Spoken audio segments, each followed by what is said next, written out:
Good evening, ma'am. Nelsa, ma'am. Good evening. Good evening. Just I will share my presentation. Okay. Okay, ma'am. Sound is clear. Audible, ma'am. Okay.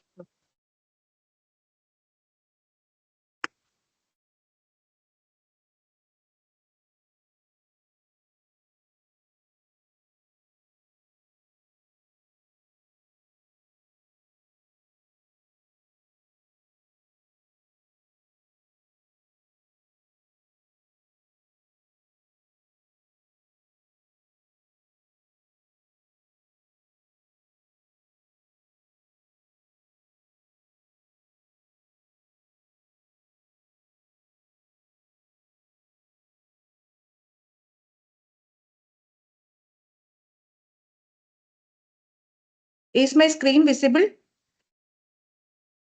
Hello. Muted. Okay. Muted. Hello. Sarojini ma'am.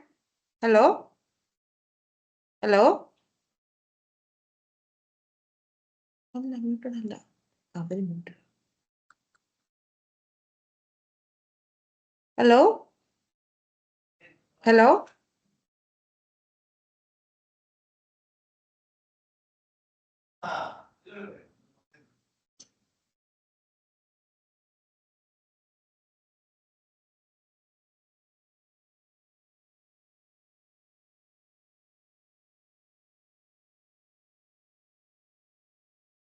Hello. Hello.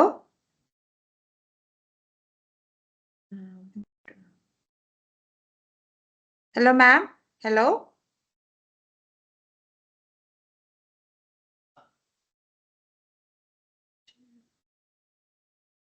Video ഓണാവുന്നില്ല.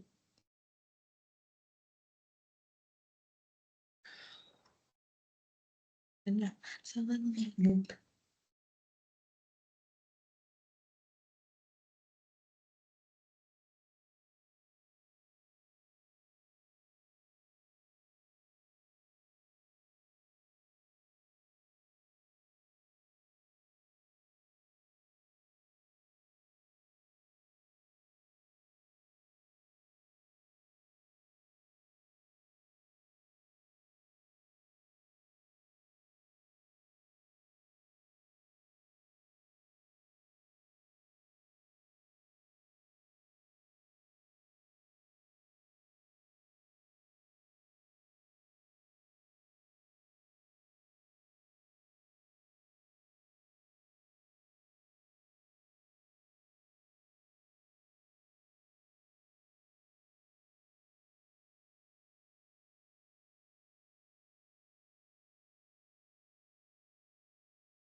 Hello. Sarojini madam. Hello.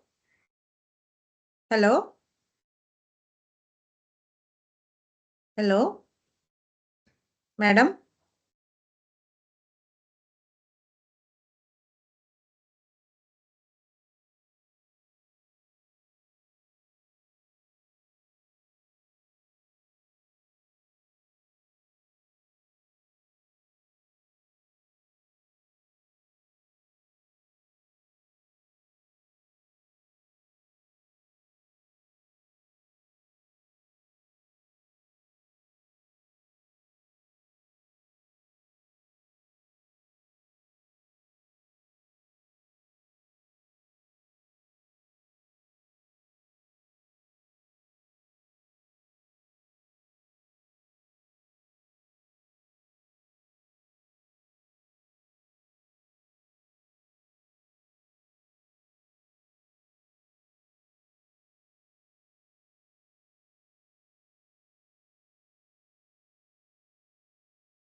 Hello, Sarojini madam, hello.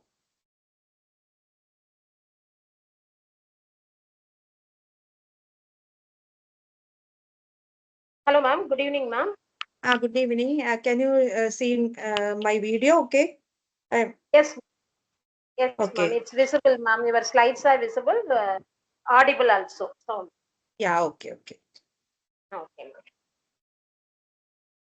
What's the time, ma'am?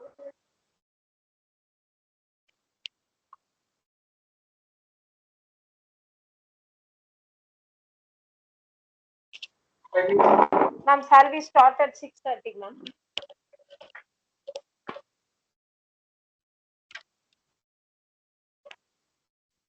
We can start at 6:30. I will just stop by 7:15. After that, we can have some discussions. Okay. Okay, so we will start now. Okay, just 5 minutes before. Okay, ma'am. Shall I start, ma'am? Yeah. Okay. Good evening, everyone. On behalf of JPR Institute of Technology, it is my great honor and pleasure to welcome you all to this faculty development program on contemporary research trends, innovations in materials and technology. First and foremost, I would like to extend my heartfelt welcome to our esteemed speaker, Dr. Nelsa Abraham, who has graciously agreed to share her vast knowledge with us. I would like to express my gratitude to our Managing Director, Dr. Maria Wilson, Principal, Dr. G.R. Suresh, IQAC Director, Dr. Shenbahayalil, and Academic Research Dean, Dr. Shantini, for their encouragement and support to conduct this program. And also, I thank Dr. Dennis Babu sir, who has introduced our guest speaker. Before we start, I would like to introduce our distinguished guest speaker today. I invite Ms. Akshaya to share the profile of Dr. Nelsa Abraham. Fruitful evening to one and all present here. It is a privilege to introduce our chief guest, Dr. Nelsa Abraham, Associate Professor at Government Engineering College, Kottayam. Dr. Abraham is a renowned expert in optoelectronics and nanotechnology with a strong academic and research background.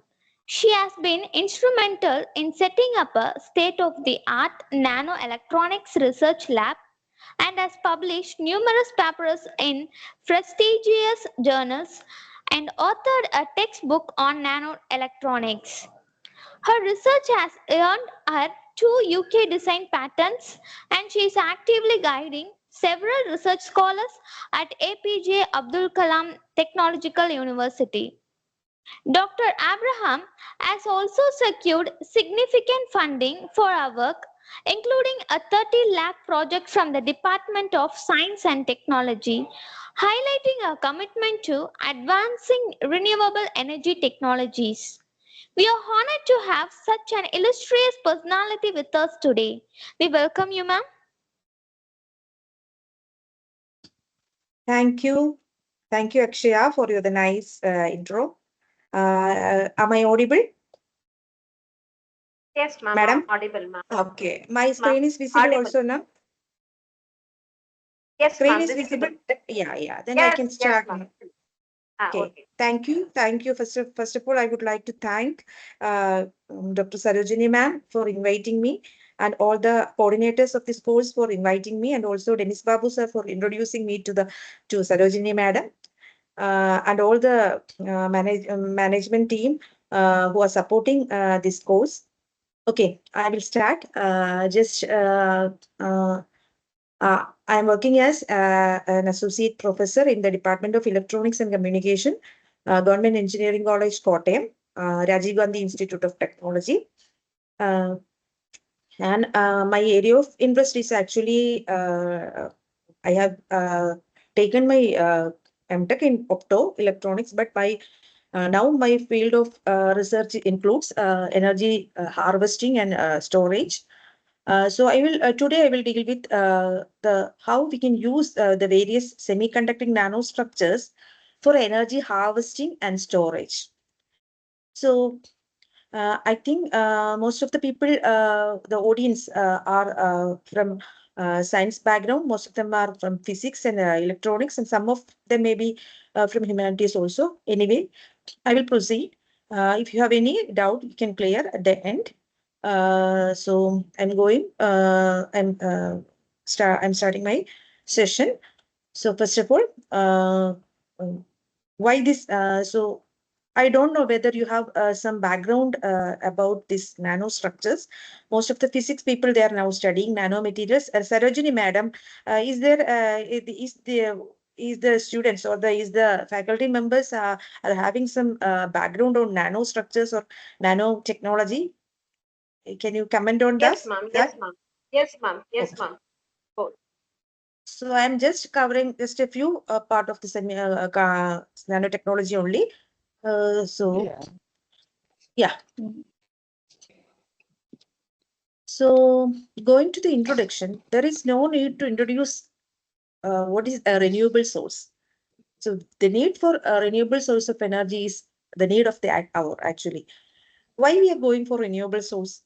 It is due to the increasing energy demands, fast depletion of fossil fuels, increased cost of fuels, and also the foremost reason is environmental degradation.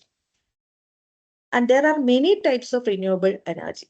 As we all know, there are solar energy, tidal energy, wind energy, or nuclear energy. So from all these, actually, we are having solar energy is you.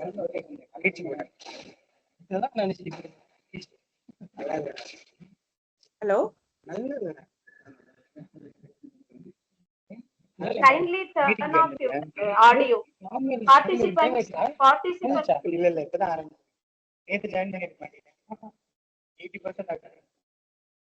Hello, Uh, madam.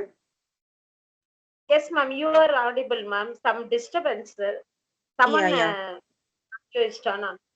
yeah. Okay. Kindly, All of you kindly turn off your audio. yeah. Okay. Okay. Now it's no problem. So, what is the advantage of solar energy? It is abundant and easily available, and it is also a green and clean source of energy.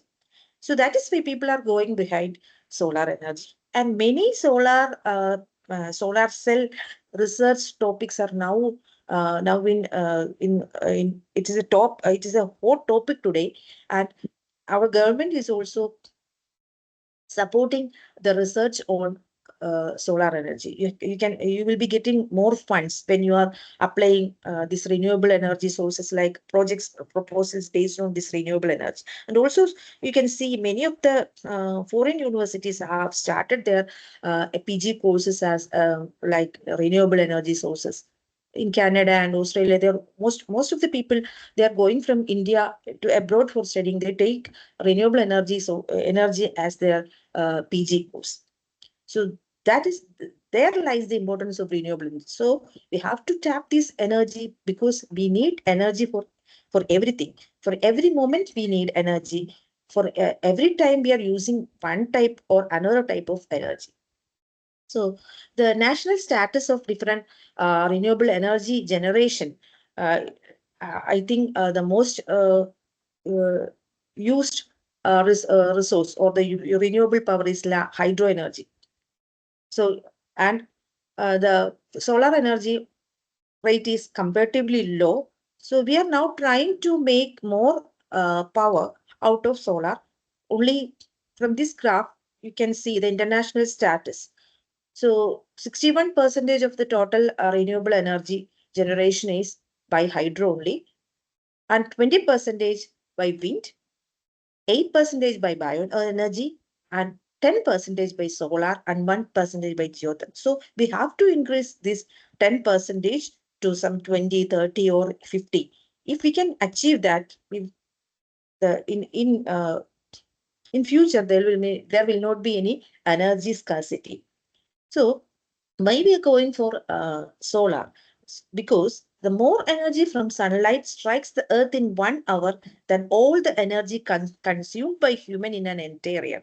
So, from this, words itself, we can understand how much energy is getting wasted each 1 hour. So we are not tapping, or still the efficiency of the solar cell is not up to the mark. So every technology evolved through different generations. In the case of mobile, 1G, 2G, 3G, 4G, like that, every new generations will be evolved. So in the case of solar cells, there are mainly 3 generations. So first generation, second generation, third generation. Now we are having the third generation solar cells. They are also known as emerging solar cells. So the first generation solar cells were mainly based on the silicon technology. So you know what is silicon. Most of the electronics people, when we think about a semiconductor, the only one name we, uh, we were thinking about only one name, that is silicon, more and germanium. But there are many other semiconductors also. But we are using silicon for almost for the last few decades. We were using the silicon itself. So the first generations was also based on the silicon technology because it is a mature technology. Almost all the ICs and almost all the fields they're using the silicon technology as the base. In the case of first generation, so there are two types of silicon solar cells were there. One is based on monocrystalline silicon. The other is polycrystalline silicon. So actually, now also we are using the silicon-based solar cells. The third generation solar cell that we are going to discuss is only in the preliminary stage itself now. Now also, it is in the research labs. Few companies have commercialized it, but at present also we are using still we are using the silicon technology. But within 2 or 3 years, I think these new solar cells will come into uh, the market, and I feel they will take the ball in their hand, I think. So this even though first generation silicon solar cell technology was a mature one, again they due to the high cost of silicon and also low efficiency of silicon, it was the people were thinking, the researchers were thinking to add or evolve to new materials. So as a result, the second generation came. The second generation was mainly based on the thin film technology. That is CDT, cadmium tellurium, telluride, CIGS, and amorphous silicons. These are the 3 materials used for the second generation. But the efficiency was less. And also, most of these materials were toxic. That was the disadvantage of the second generation. And coming to the third generation, the mainly 3 solar cells are there: dye-sensitized solar cells, perovskite solar cells, and hybrid solar cells. Of course, these 2 solar cells, dye-sensitized and perovskite solar cells, are now in the research area, and daily one paper, almost daily 1 or 2 paper is published in this niche. This shows the comparison of different solar cells. That is, I have told you there are 3 generations, and then we can see the first generation solar cells, they having an efficiency around 20 to 24%, and the second generation solar cells they're having efficiency is less. When coming to third generation, the DSSC and perovskite solar cells, they are achieving higher efficiency, but compared to DSSC, perovskite solar cell is again having higher efficiency. And all these solar cells are nowadays using, but they are used in different ways and different applications. So according to the application, we can use different cells. So this chart shows the NREL chart showing the evolution of the cell efficiency through different years. So we can see that in the case of dye-sensitized solar cells, it has been emerged in 1990s, early 1990s, but with around 2021, it has achieved only an efficiency of 12.3%. But in the case of perovskite solar cells, You can see it has been uh, um, discovered or evolved in 2000 around 2012, but within the short span of time, that is around within 10 years, they have achieved an efficiency of 25.2%. That is, for the silicon technology to achieve uh, an efficiency of around 20 to 25%, 25 or 22 percentage, it has taken around 50 years. But in the case of perovskite solar cell, we can say within around 10 years, it has surpassed the efficiency of silicon solar cells. That is why the people are going behind the perovskite solar cells or PSCs. So PSCs are very uh, advantageous in the efficiency. So why we are going for this uh, new type of materials or new type of solar cells? One reason is the silicon-based photovoltaics has reached its scaling limits. So you know what is scaling, and through these years, it has reached its scaling limit. You all know the Moore's law, and again, what is the wavelength, critical wavelength for particular cell for each of the spectrum. So DSSC and PSC are promising future solar cells because we can use it in diffuse light. That is only indoor applications also we can use DSSC. And also it can be applied in building integrated photovoltaics. That is, parts can be made solar cells. That is like windows or other parts of the building can be made photosensitive, and they can act as uh, energy sources for that particular. But still, they faces some issues. There are stability and efficiency issues. So we have to explore new materials for application in DSSC and PSC, and people are doing that. That is why every day one or two papers will be there in the in the area of DSSC and PSSC. So another one is we have to optimize the efficiency and stability, taking into many factors into account because it consists of many parts. It consists of anode, cathode, electrolyte, the absorbing material. So each of these part has to be separately tuned or optimized to get the maximum efficient solar cell. So before going to the semiconducting nanostructure based solar cells, that is the DSSC and PSC, I will just give an introduction to nanotechnology because nano means 10 raised to minus 9. People, all you know what is nano, and it is this technology uses or it utilizes matter on the atomic scale. Or it is the study of manipulating matter on an atomic scale. Actually, the term nanotechnology had been coined by Norio Taniguchi in 1974, but the, the evolution of nanotechnology has been, it has been uh, made a game changer by Richard Feynman because he gave a prophetic speech at Caltech in 1959. And his famous words are, "There is plenty of room at the bottom." So what he told, "I do not speak against the possibility of maneuvering things atom by atom." That is, if we can maneuver things atom by atom, we can make any material so that that material can be preferred for a particular application. That is why he is telling, put the atoms down where the chemist says, and so you make the substance. So one chemist says, we want a substance away, we want a matter like this.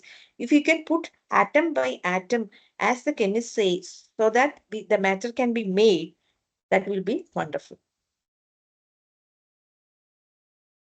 So I have already told what's nanotechnology and what is the nanomaterial. So nanomaterial refers to a matter whose length scale, that is, any material which will be having 3 dimensions.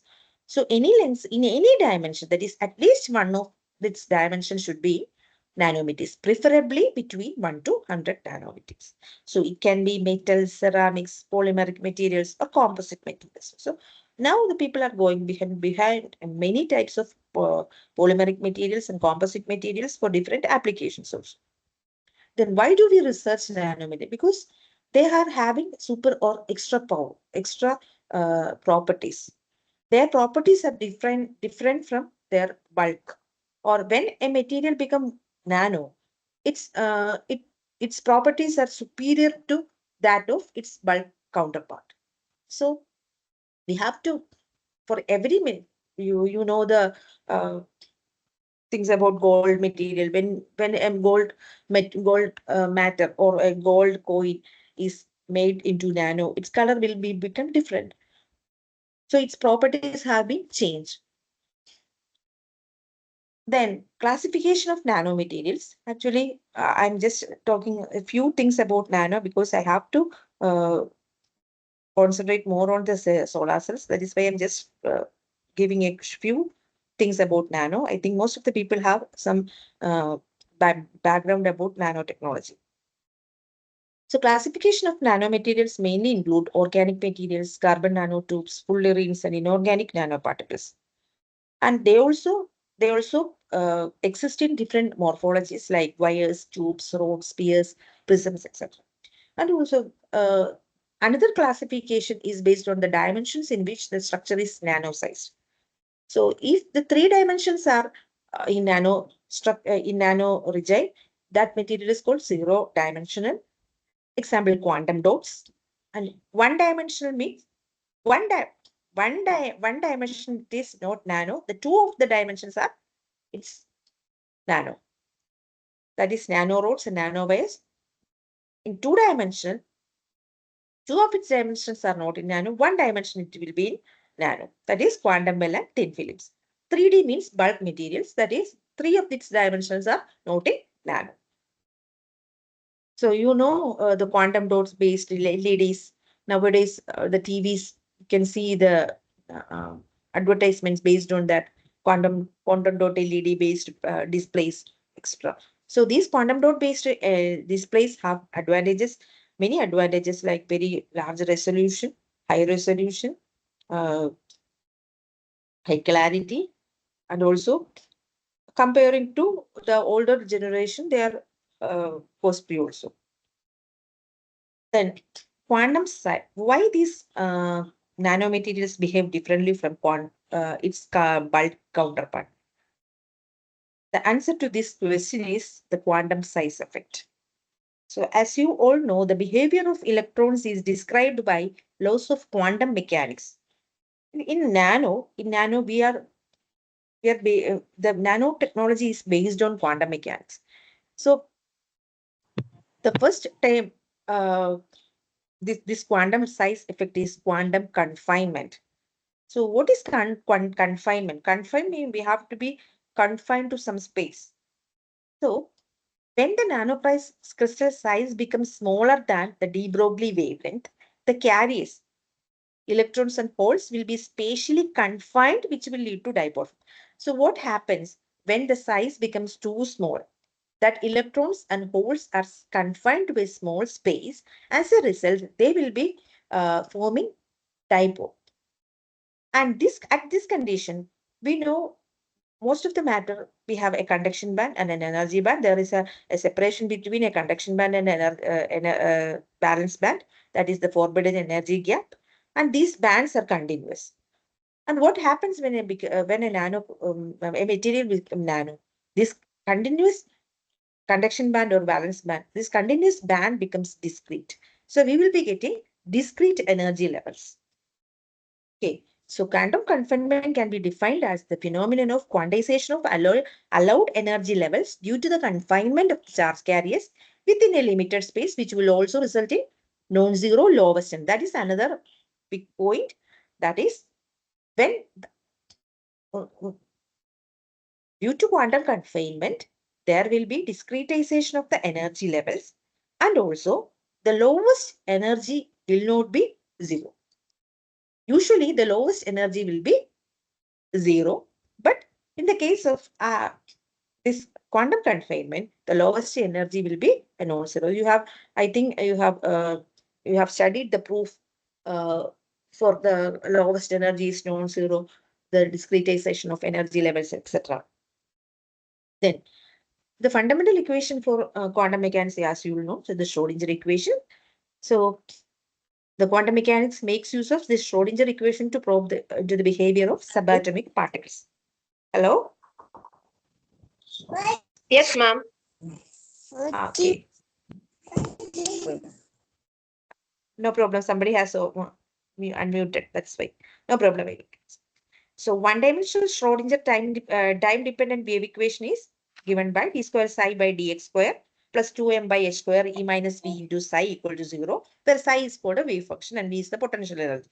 All of you know this equation. So why I have told this or shown these equations, this wave function describes most of the properties of the electrons in the nano regime. So solving this wave function, we can uh, study most of the properties of the electron.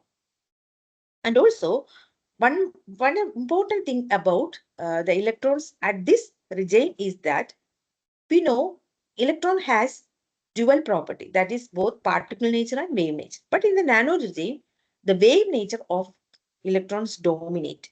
So there will be a matter wave associated with that electron. So, and a wave function can be used to describe most of the properties, and we can these properties can be obtained by solving the famous Schrodinger equation. So we have to solve Schrodinger equation in each of these cases to find out the properties. So that is again is a tedious task. You know, that is why that real nanoelectronics world or the facing the problem, this problem, the equations are too difficult, and also when the nano regime, all the equations become different. So people are, I think, in IITs, they're studying some of the students I know who are studying my nano electrons, and they're telling it is very difficult to study the equations in the nano. Okay, now I am going back to my solar cell. Now I have told what is a nanomaterial, uh, how this nanomaterial behave differently, why this nanomaterial behave different. Now we are using these nanomaterials or semiconductor, especially semiconducting nanos, because I'm an electronics engineer and solar cell, all this electric, we have to convert the solar energy into electrical. So we have to use the semiconducting nanostructures. So how we can use these semiconducting nanostructures in different solar cells. That is the point I am making clear. So in the case of the first solar cells I'm dealing with is DSSC, because my first work was based on DSSC and we have published few papers, and now we are mainly concentrating on PSC, perovskite solar cells, and few papers have been published, and most of the papers are in the review condition. So I am this I am actually I'm sharing with you the work which I have done uh, 1.5 years back. Actually, now we have done many other works, but I cannot reveal it because it is almost most of the works are under review in for publications. So I'm telling you, just I will show you what is a DSSC, and how we can use these semiconducting nanostructures in that. What are the different nanostructures we are using, and what are the nanostructures I have used in my lab, like that. So DSSC means dye-sensitized solar cells. So from the name itself, you can see there is some dye. So actually why we are using this dye means, uh, actually we are mimicking the nature for most of the technologies. You know how the plants are taking energy from the solar. They are converting the solar energy to their energy or their food by photosynthesis process. So they are having some particular compound, that is chlorophyll, in their leaves for attracting the or absorbing the light particle. So like that, we are also using some dyes. Okay, then we will be sensitizing our semiconductors with these dyes, and that sensitized semiconductors will be coated on the photo anode, and we will be using as some electrolyte and a counter electrode. Okay, so mainly a DSSC consists of four parts: a photo anode, a photocathode, that is counter electrode. There will be two photo cathode and anode. Then a sensitizer, that is the dye, and electrolyte. These are the four parts of a DSSC. Usually, the photo anode will be a ITO or an FTO, fluorine doped tin oxide, uh, FTO or TCO, anything that is a conductive glass substrate, onto which we will be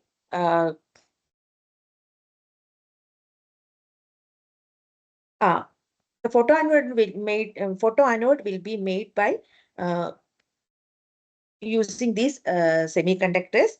That will be we will be make the semiconductor as some paste, and we will be making as a paste. We will be making the photo anode. Then we will be sensitizing these photo anodes by putting it in a dye solution. That is, ruthenium-based dyes are mostly used. N719 dye is used. That will be put in the dye solution for about 1 day.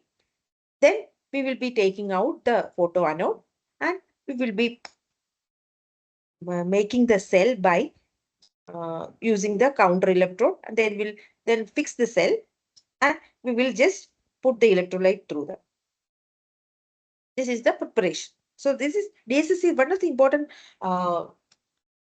of DSSC is that we can make these things in our home or in our labs also.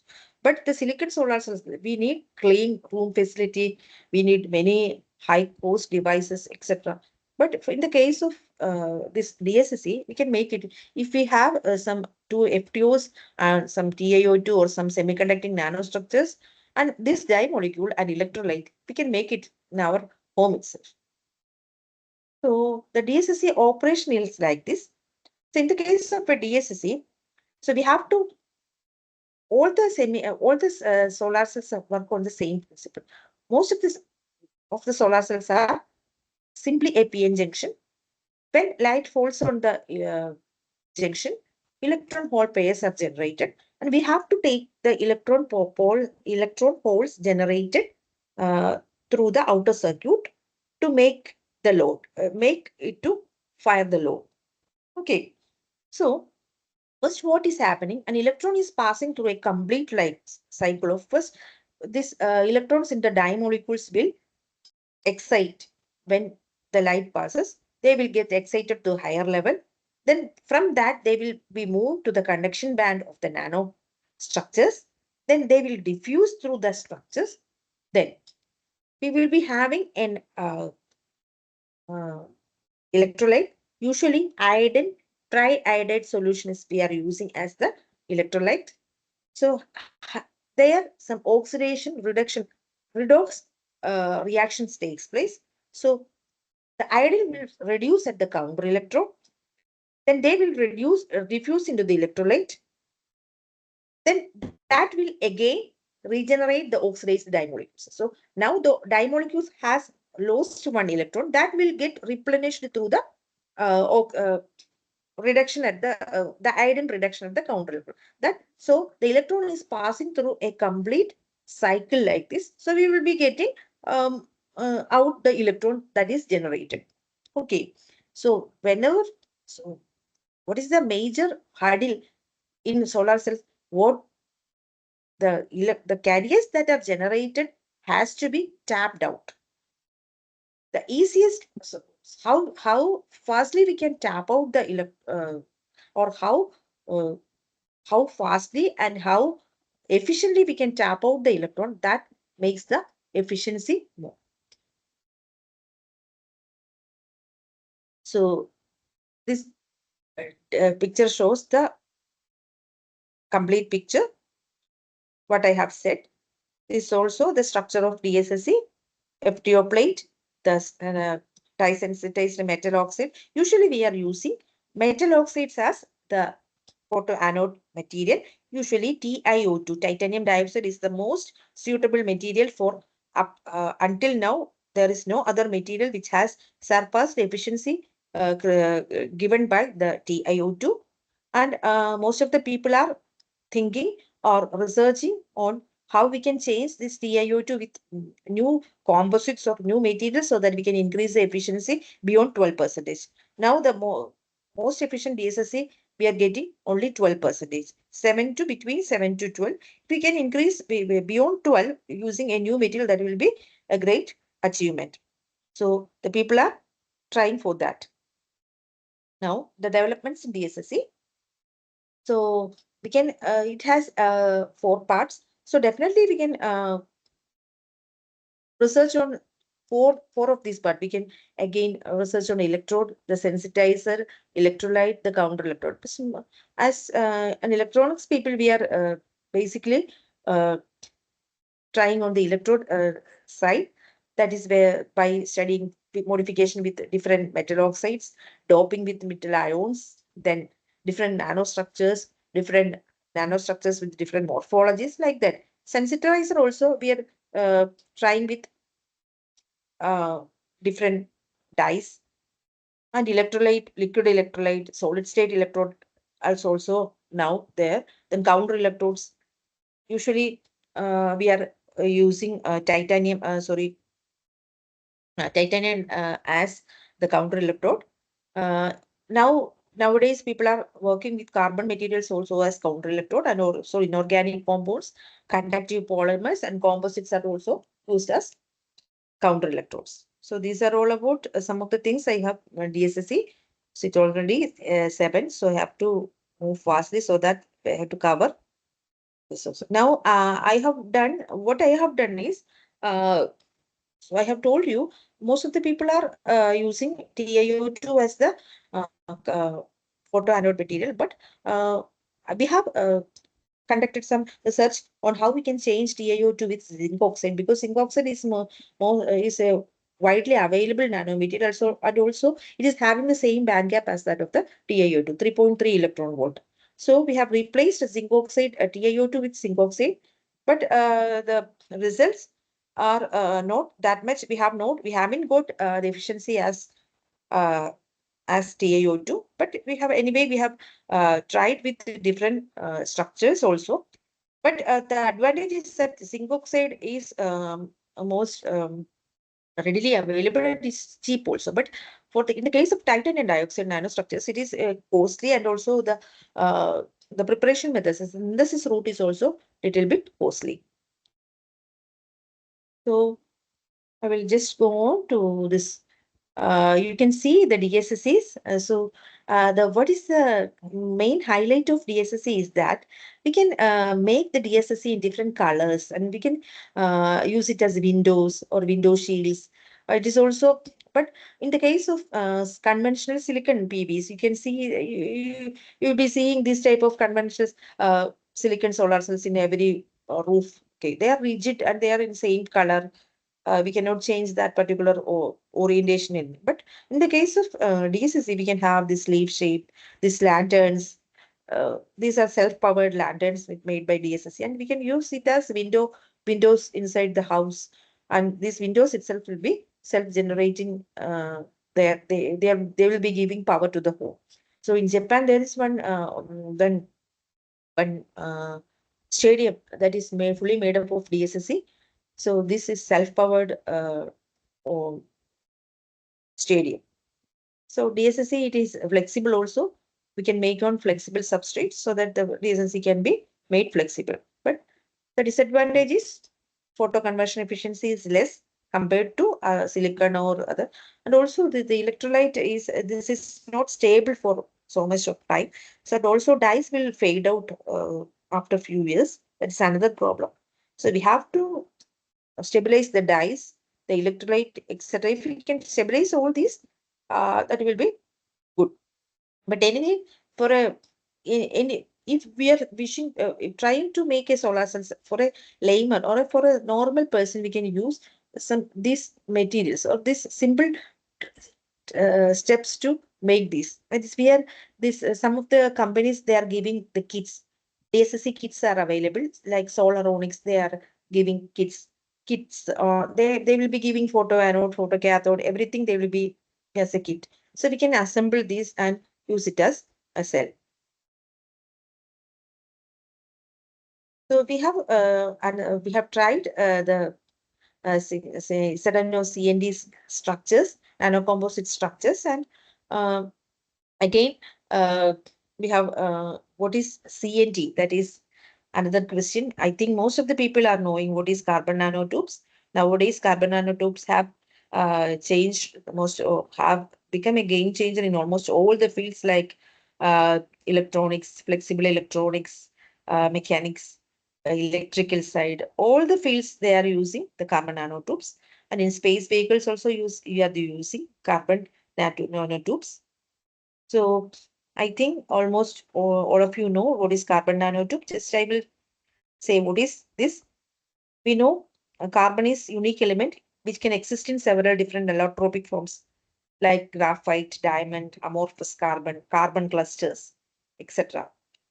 So then the single sheets of graphite are called graphene, and this graphene sheets are rolled into cylinder with a diameter of the order of nanometers to form the carbon nanotubes. Okay, so these graphitic or graphene sheets are rolled into sheets, thin sheets like this, like this. This you can see this is a single walled carbon nanotube. This is double walled carbon nanotube. This is multi. Different wall, if different walls are there, it's called multi-walled nanotube. So these they have unique electrical, thermal, morphological, and optical properties. They have very high tensile strength, very good thermal properties, very good electrical conductivity, and we can also change the electrical conductivity of these CNTs by just changing their diameter. That is another big advantage. The same carbon nanotube can be made metallic, semiconducting, or dielectric by conducting, semiconducting, and insulating by just changing the diameter. That is the main thing. Then I have also prepared some no, that is we have made a CNT no nano composite. That is we have clubbed together these two materials, and this is the scanning electron microscopic image of the zinc CNT semiconductors we have made. We have used these nano composites um, in our solar cells. And this is the schematic showing the preparation steps of the DSSC fabrication. So here you can see first we have to take the FTO plates, then it should be cleaned. Then we have to make the base material which we are going to use as the photo anode material to into a paste, and we will coat it on the photo anode using Dr. Blade technique. Then we will anneal that coated photo anode for 120 degree for 1 hour at 120 degrees Celsius. Then this will be stained by putting it in the dye solution. Then we will be having a counter electrode, usually a platinum counter electrode. Then they will be fired to activate the platinum. Then we will assemble the cell using cell will be assembled and electrolyte will be filled through this hole. And this is the final fabricated DSS. So anybody can fabricate such a cell. So this is the fabricated cell in our lab. So I will just stop about DSSC because if I am telling so many things are there. So just I will move on to the next generation solar cell, that is perovskite solar cells. So perovskite solar cells are third generation solar cells that have replaced DSS. So here, what is the difference is that the perovskites, that is an organometal halide.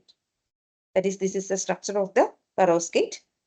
So this is an organometal halide which is acting as the absorbent. So we are replacing with these perovskites. So in the case of perovskite solar cells, there is no dye. So we are using this perovskite as the absorbent material. So it is having the different layers of the perovskite solar cell in blue, a glass substrate, then FTO, then TaO2. TaO2 will be acting as the electron transport layer. Then the perovskite. Perovskite is the active layer which absorbs the light. Then the next layer is the HTF, that is hole transport layer. Usually Spiro OME-TAG, that is the most commonly used HTL, that is hole transport material. And finally, the gold electron. So we know these are the different layers. So the electrons and holes are generated in the absorbent region. The electron will be transported to the electron transport layer, and the hole will be transported to the hole transport layer to the collector. So we will be tapping these electrons and holes from these electrodes, and we will be taking out the electrons. So actually now almost all the DSSCs have been replaced with perovskite solar cells. So that is ruthenium tri is replaced by perovskite as absorbent material, and we are using hole transport material instead of electrolyte and platinum counter electron. And efficiency growth, you can see I have already told you the efficiency growth is 3.8% in 2009, and it has been increased to 23% in 2020. So such a large jump in its efficiency you can see. And this is the working principle of perovskite solar cell. This perovskite act as the, actually every solar cell is a PN junction. Actually this is a pin diode structure where P and N structures are this hole and electron transport layer, and perovskite absorber layer will be acting as the intrinsic layer, which is the active layer also. So this is an heterojunction pin where perovskite is the active layer. So as you all know, in the case of solar cells, there will be a built-in potential without any bias. There will be a built-in potential inside the PN junction. That built-in field, which produce a built-in field, that built-in field will move the electrons and holes. That will again extract the electrons and holes from the two different parts, and they will move out into the outer side.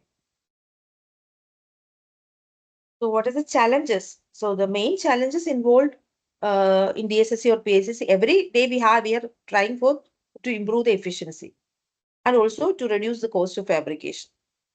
And in the case of DSSC, there is one challenge is the ruthenium based dyes are very costly, and also platinum counter electrode is also a little bit costly. And also, I have already told you there is also challenges regarding the instability of the liquid electrolyte at high temperatures. And in the case of PSA, the main challenge is the instability of the perovskite absorbents. Usually, the perovskites are not stable. So, to make them stable, the chemistry people are trying for different compositions to make them stable at different temperatures. And also, we are also studying the effect of UV rays on the stability of DSS. Then again, all these parts disposal, their laying and recycling should be environmental. These are the major challenges. So I am just showing in the case of PSC, I'm just giving an overview about all these. I don't. I'm sure you are not getting all these, but anyway, you people are just getting some of the terms and some of the important research areas. That is only I am introducing. Okay. Now, I have told you about two types of solar cells, that is energy harvesting. Now, we have to, after harvesting, we have to store this energy, because every time the sun is only for the daytime. Nighttime, we have to, if you want to use this energy, we have to store it. Okay, so the storage is another important part of this system. So energy conversion and storage comes together, because we have, every time we convert, we have to store it for the future use. So now one of the most important energy storage system now the people are talking is about supercapacitors. So what is a supercapacitor? The name itself gives something super. That is, these capacitors, these supercapacitors are superior to our capacitors, normal capacitors. That is why they are called super. So we use different electrochemical energy storage systems, batteries, fuel cells, electrochemical capacitors, etc. So every energy harvesting or storage systems need high energy density and high power densities. But what is the disadvantage of batteries and conventional capacitors? Batteries do not reach enough power density specifications. So batteries do not have enough power density. And conventional capacitors supply higher, but conventional capacitors have high power density, but their energy storage capacity is less. So we have to increase the energy density and lifespan of energy harvesting system as a whole without sacrifice. We have to all most of the systems are increasing these by sacrificing the power density. So without sacrificing the power density, how we can increase the energy density and lifespan of energy harvesting system? This is the most that is the topic of the researchers today. So this is the Ragon plot showing the power density versus energy density for different electrochemical storage systems. You can see the electrolytic capacitor, which is having a high power density, but it's high energy density and high power density and low energy density. And for the batteries, it's medium. That is, it's having high energy density, but its power density is low. So supercapacities bridge the gap between the electrolytic capacitors and batteries.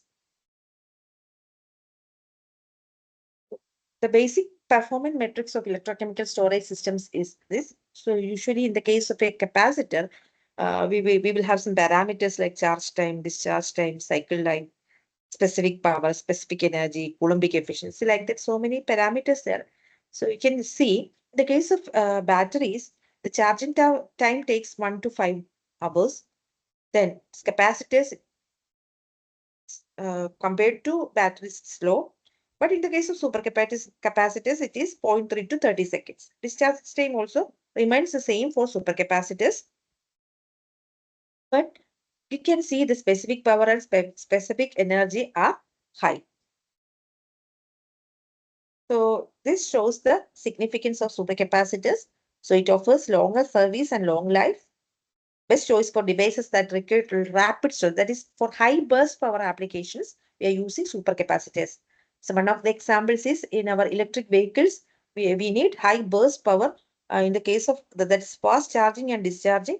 So at the start also we need high burst power.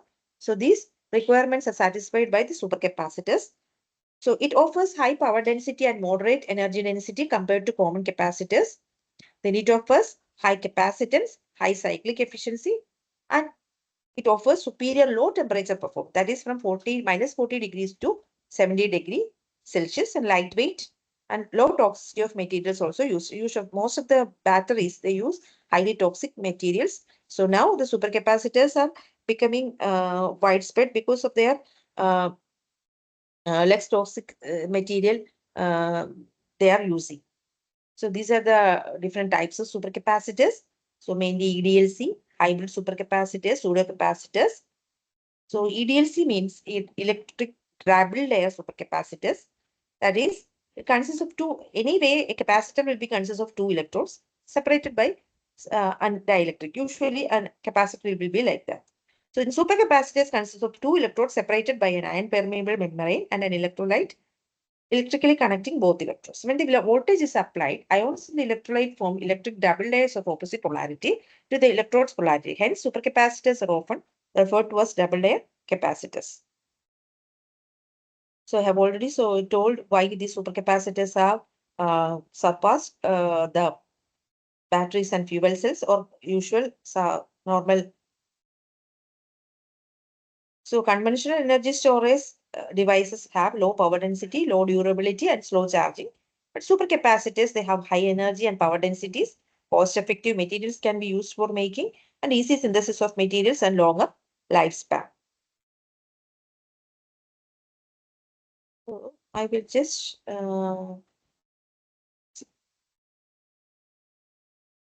so how we can select an appropriate electrode material for supercapacitors. So we have to select the these, that is the large surface area, porosity, good surface wettable. These are some of the criteria we are checking while selecting a supercapacitor electrode material. We are concentrating here also we are concentrating on the electrode material. So the materials which are utilized nowadays are carbon materials mainly. So we can use CNDs or other types of carbon material, also bio-derived carbon for all materials also we can use. Shall we wind up? Can I, Okay, ma'am. madam? Okay. Yes, Okay, ma'am. Yes, you can. Uh, Thank you, do I ma'am, have? for Okay, thank you. delivering such an insightful and engaging lecture today. Thank you for covering dye-sensitized solar cell, perovskite solar cell, and also supercapacitors. We greatly appreciate the time and the effort you have taken and prepared to deliver this session. Thank you so much, ma'am. Thank you, Ananda.